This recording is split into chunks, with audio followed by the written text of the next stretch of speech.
Hello, my friends.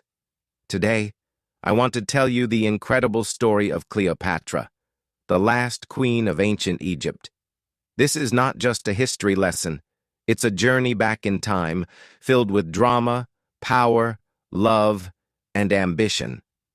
Cleopatra was one of the most famous women in history, and her life is like an exciting movie. So sit back, relax, and enjoy this amazing story.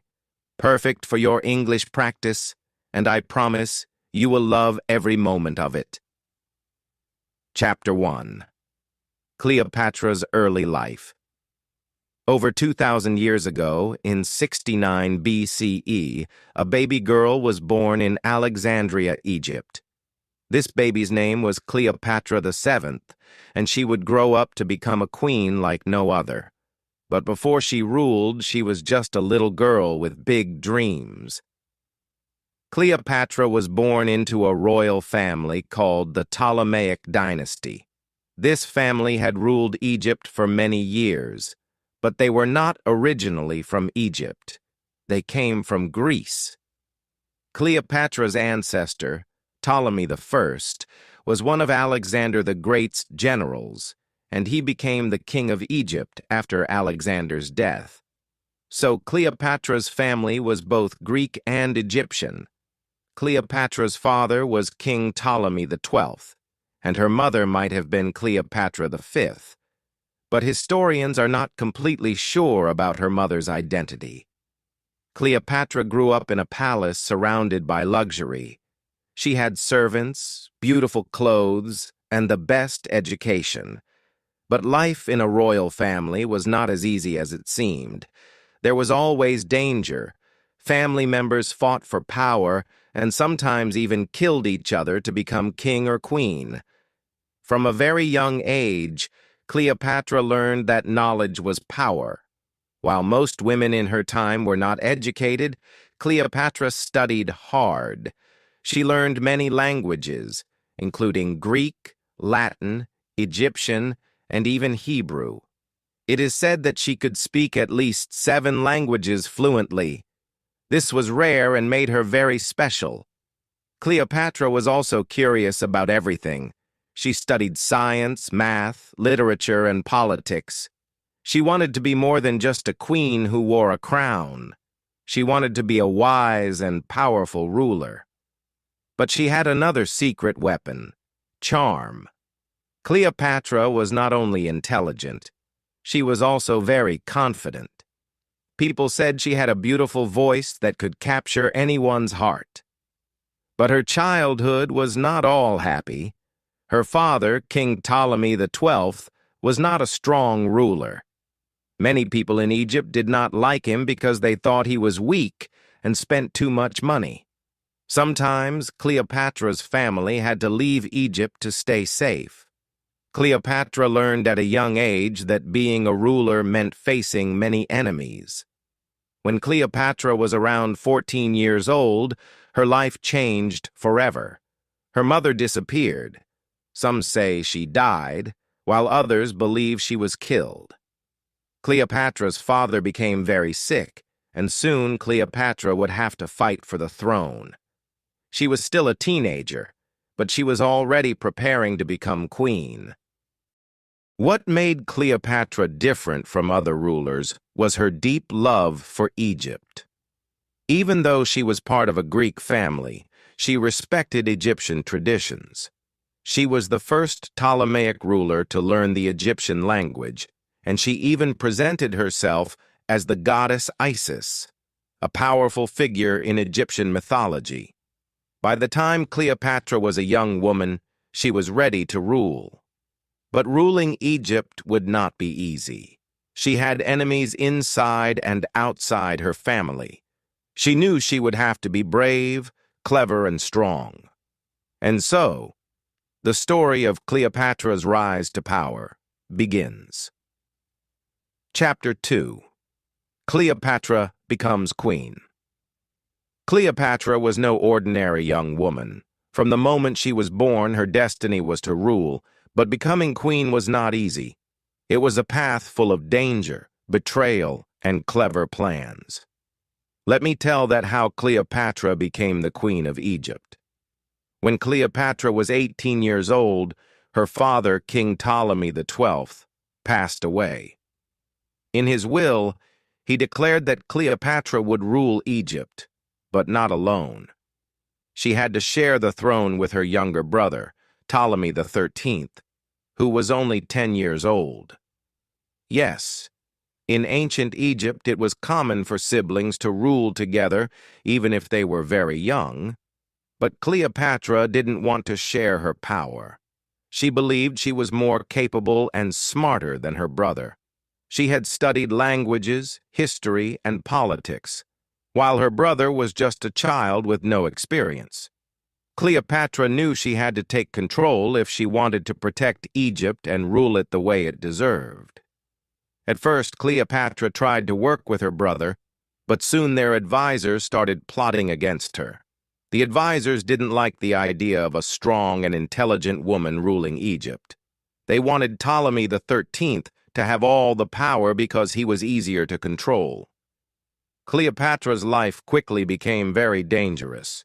She was forced to leave the royal palace and flee to the desert.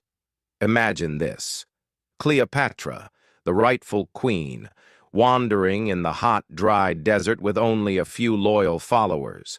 She had no home, no army, and no throne.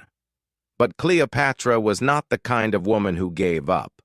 While she was in exile, Cleopatra began to make a plan. She knew she couldn't take back her throne alone. She needed help, and she had to think fast. Luckily, at this time, a powerful Roman general named Julius Caesar arrived in Egypt. Caesar was one of the most famous and influential men in the world, and Cleopatra saw an opportunity. Cleopatra decided to meet Caesar, but she knew she had to do something dramatic to grab his attention. She couldn't just walk into the palace because her enemies would stop her. So she came up with a bold and clever idea. One night, Cleopatra had her loyal servant wrap her in a large carpet. Yes, a carpet. Then, the servant carried the carpet into Caesar's quarters as a gift. When the carpet was unrolled, Cleopatra appeared, looking stunning and full of confidence. Imagine Caesar's surprise when this beautiful, intelligent young woman emerged from the carpet. Cleopatra spoke to Caesar with charm and intelligence. She told him about her struggles, her love for Egypt, and her dreams of becoming a great queen. Caesar was impressed. He saw that Cleopatra was not just beautiful, she was also brilliant and ambitious. Caesar agreed to help Cleopatra regain her throne. Together, they planned a way to defeat Ptolemy XIII and his advisors. Cleopatra's enemies didn't stand a chance against the combined forces of Cleopatra and Caesar.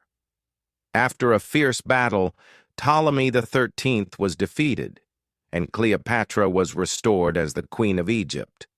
But Cleopatra wasn't just satisfied with regaining her throne. She wanted Egypt to become powerful and respected again. She started working closely with Caesar to strengthen her country. She introduced new policies, improved trade, and even built a strong relationship between Egypt and Rome. Chapter 3. Cleopatra and Julius Caesar. Cleopatra was now the Queen of Egypt, but her life was far from peaceful. She had won her throne back with the help of Julius Caesar, one of the most powerful men in Rome. But their story wasn't just about politics. It was also about love, ambition, and danger. After Cleopatra defeated her brother, Ptolemy XIII, with Caesar's help, she became the most powerful person in Egypt. But she didn't want to just rule Egypt. She wanted to make her country strong and respected across the world. She knew that having Caesar by her side could help her achieve her dreams. Cleopatra and Caesar spent a lot of time together after the battle. Cleopatra admired Caesar's strength, intelligence, and ability to lead armies. Caesar admired Cleopatra's beauty, charm, and clever mind. Even though Caesar was much older than Cleopatra, he was around 52 years old while Cleopatra was only 21, their connection was strong. Cleopatra invited Caesar to stay in Egypt, and he agreed. Together they explored the beautiful city of Alexandria, sailed along the Nile River, and talked about their plans for the future. Cleopatra showed Caesar the rich culture and history of Egypt, and Caesar was impressed. He saw that Egypt was not just a land of deserts and pyramids, it was a powerful and wealthy country with great potential. During this time, Cleopatra became pregnant. In 47 BCE, she gave birth to a son, whom she named Ptolemy Caesar, but people called him Caesarion, which means Little Caesar. Cleopatra believed that Caesarion would one day unite Egypt and Rome, creating a powerful empire. She wanted her son to be a symbol of strength and unity. But their happiness didn't last long. Cleopatra and Caesar's relationship caused a lot of problems. Many people in Rome didn't like the idea of Caesar being so close to a foreign queen. They thought Cleopatra was trying to take control of Rome through Caesar. Some even called her a dangerous temptress. Caesar decided to return to Rome, but he didn't leave Cleopatra behind. Instead, he invited her to come with him. Cleopatra, always bold and fearless, agreed. She traveled to Rome with Caesarion and a grand entourage. Imagine the scene. Cleopatra arriving in Rome with golden chariots, exotic animals, and beautiful Egyptian servants. She wanted to show the Romans the wealth and power of Egypt. In Rome, Cleopatra lived in a luxurious villa provided by Caesar. She attended banquets, met important Roman leaders, and even influenced Roman fashion with her Egyptian style. But not everyone welcomed her. Roman women were especially unhappy because Cleopatra was so different. She was confident, glamorous, and unafraid to stand out. While in Rome, Cleopatra witnessed Caesar's rise to power. He declared himself dictator for life, meaning he had complete control over Rome. Cleopatra hoped that this would strengthen their alliance, but trouble was brewing. Many Roman senators were unhappy with Caesar's growing power, and they started plotting against him. In 44 BCE, something terrible happened. Julius Caesar was assassinated by a group of senators who feared he was becoming too powerful. They stabbed him in the Roman Senate, and his death shocked the world. Cleopatra was devastated. She had lost her greatest ally and the father of her son. Cleopatra knew that her life was in danger. Without Caesar, she had no protection in Rome. Many people saw her as a threat, and she had to act quickly. She gathered her servants, her son, and all her treasures, and fled back to Egypt. Back in Egypt, Cleopatra was determined to stay strong. She mourned Caesar's death, but didn't let it stop her. She continued to rule Egypt with wisdom and courage. She strengthened her army, improved the economy, and prepared for whatever challenges would come next. Cleopatra also made sure to protect her son, Caesarion. She wanted him to grow up as a strong leader who could one day fulfill her dream of uniting Egypt and Rome. She taught him about politics, strategy, and the responsibilities of being a ruler. But Cleopatra knew that Egypt was still in a dangerous position. Rome was the most powerful empire in the world, and Egypt needed a strong ally. Cleopatra began to look for new ways to protect her country and her throne. This chapter of Cleopatra's life was filled with love, loss, and survival. She had faced one of the greatest tragedies of her life, but refused to give up. Chapter 4. Cleopatra and Mark Antony. Cleopatra's life took another exciting and dramatic turn after Julius Caesar's death. This chapter is about Cleopatra's meeting with Mark Antony, one of the most powerful leaders in Rome, and how their story became one of the most famous love stories in history. After Julius Caesar died, Rome was in chaos. Many powerful men were fighting to take control of the empire. Among them were Mark Antony, Octavian, Caesar's adopted son, and Lepidus. Together they formed the Second Triumvirate to rule Rome, but it was clear they didn't trust each other. Mark Antony was a brave soldier and a skilled leader. He was strong, handsome, and very confident. He was also charming, and people admired him. Mark Antony had heard about Cleopatra, the beautiful and intelligent queen of Egypt, but they had never met. At this time, Mark Antony wanted Egypt's support because Egypt was a rich and powerful country. Cleopatra, on the other hand, wanted to protect Egypt from Rome's growing power. She knew that building a strong alliance with Mark Antony could help her achieve that. One day, Mark Antony sent a message to Cleopatra. He wanted her to meet him in Tarsus, a city in modern-day Turkey, to discuss their alliance. Cleopatra knew this was her chance to impress Antony, and she planned something unforgettable. When Cleopatra arrived in Tarsus, she didn't just come as an ordinary queen. She made a grand entrance that would leave everyone speechless. Cleopatra sailed to Tarsus on a golden ship with silver oars and purple sails. She dressed as the goddess Aphrodite, the goddess of love and beauty, and surrounded herself with beautiful servants dressed as gods and goddesses. The air was filled with the sweet smell of perfumes and flowers. When Antony saw Cleopatra, he was amazed.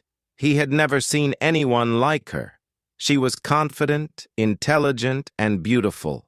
Cleopatra spoke to Antony with charm and wit, and he couldn't take his eyes off her. That meeting was the beginning of their powerful and passionate relationship. Cleopatra invited Antony to come to Egypt, and he accepted. In Alexandria, they spent time together, enjoying lavish banquets, parties, and games. Cleopatra showed Antony the beauty of Egypt and its rich culture. They laughed, shared stories, and made plans for the future.